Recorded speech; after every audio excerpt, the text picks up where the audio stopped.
As a person, I'm not talking about as a professional, I recognize it's hard to separate Rod Stewart, the professional, from Rod Stewart, the person. But as a person, what do you consider to be your biggest strength? As a person, determination.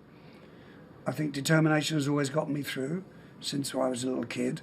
You know, wasn't particularly bright at school, but I didn't miss any days at school. I was never absent. I was willing to learn, and determination got me through. Determination got me into this music business. Determination has got me where I am today, and that probably is my biggest strength. You know, I think I'm a very loyal friend. I think I'm a very loving husband, and hopefully a good dad, because I've got 8 kids.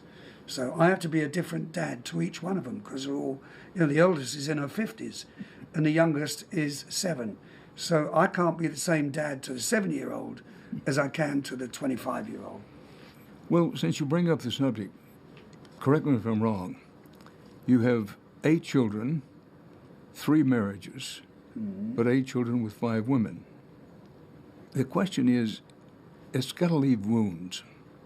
I'm talking about with yourself, never mind the children. And when you go through 3 marriages and go through the kind of life you've had, what's the biggest wound on you?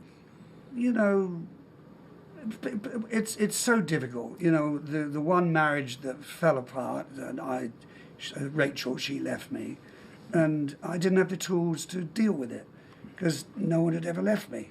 You know, I was always the one who left, and I always left in a very abrupt way, which is something I'm not proud of at all. But, you know, when she left, I was hurting for 6 months. And it's life. It happens, you know, just happens. Get on with it. But I can't think of any lasting wounds. With my kids, maybe, you know, Sean and Kimberly, because the marriage fell apart and I didn't see them. I was in the early 1980s, I was in debt for about $1 million. You know, I owed $1 million. My accounts had been handled terribly. So I had to go out on tour and work my ass off. So they didn't see much of me. And we've talked about it. Everything's cool now. In fact, they're both with me today here in New York. Everything's okay now. Right. But as scars, no, not really. Well, I'll ask you what your biggest strength was. What do you consider personally your biggest personal weakness? Biggest regret, let's put it that way. Biggest regret? Not spending enough time with my dad when I left in 1975 to come and live in Hollywood. And although I used to keep in contact with him, phone him up, you know, 3 times a week, I wish I'd have just had a little bit more time with him. Well, speaking of more time, you, in effect, bought more time because you beat cancer. Can we talk about that? What happened? What happened, and how did it affect you? It was a routine inspection. I'm very, very health conscious. I mean, I had blood tests 5 times a year. So you might call me paranoid, you know, I'm a hypochondriac, but I believe in making use of modern day medicine. Anyway, so I went for a medical and they found a little polyp there and they cut it out. That's so a bad place to have it for a singer. Yeah, the worst thing you can have. It was on the thyroid, so it was just above the vocal cords. And how long did it take you to recover? Oh, forever. You know, I thought, this is it, it's all over. I couldn't speak, I could not alone sing, you know, but because they cut you right through here. So it cuts through all the muscles, all the memory is lost for singing. So it took me about 7 or 8 months before I could start singing again. Well, I want you to imagine with me, we're having a memorial service for Rod Stewart. And we want to play one tune of his that he especially wants played. So at your memorial service, what one tune among others, we're going to play a lot, would you want to be played? Oh, probably I would have danced all night, but my wheelchair sprung a puncture. That's one of my favourites. I'm kidding.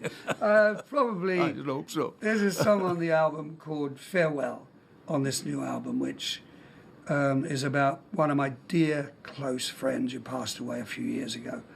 And I spent the 60s and 70s and the 80s with him. And it's just so gorgeous. I would like that song. Farewell. So long. So long. I didn't ask you, what do you fear? I mean, as a person, what do you fear? Ill health, I suppose, is my, as I said, I'm a bit of a hypochondriac. That's about it, really. I mean, I think we're all have a certain fear in us. Our age, our days are numbered. And we don't want it to happen too soon. And we try to look after ourselves as best we can. But fear, no, I've got no fear of passing on, really. I have a big fear that Celtic may get beat today, my football team, by the champions from Greek at 2:45, Dan. Other than that, no fears. Well, you anticipated my question, which was going to be, do you fear death? But you said you don't really fear it. I suppose we all fear pain, not wanting to go through pain. Yeah. But you don't have a particular fear of death. No, I think, I used to be a grave digger, way back when. So I was once locked. The initiation process when I was a grave digger, although I didn't dig many graves, but they put you in a coffin, they close the top and put a nail in it and see if you scream.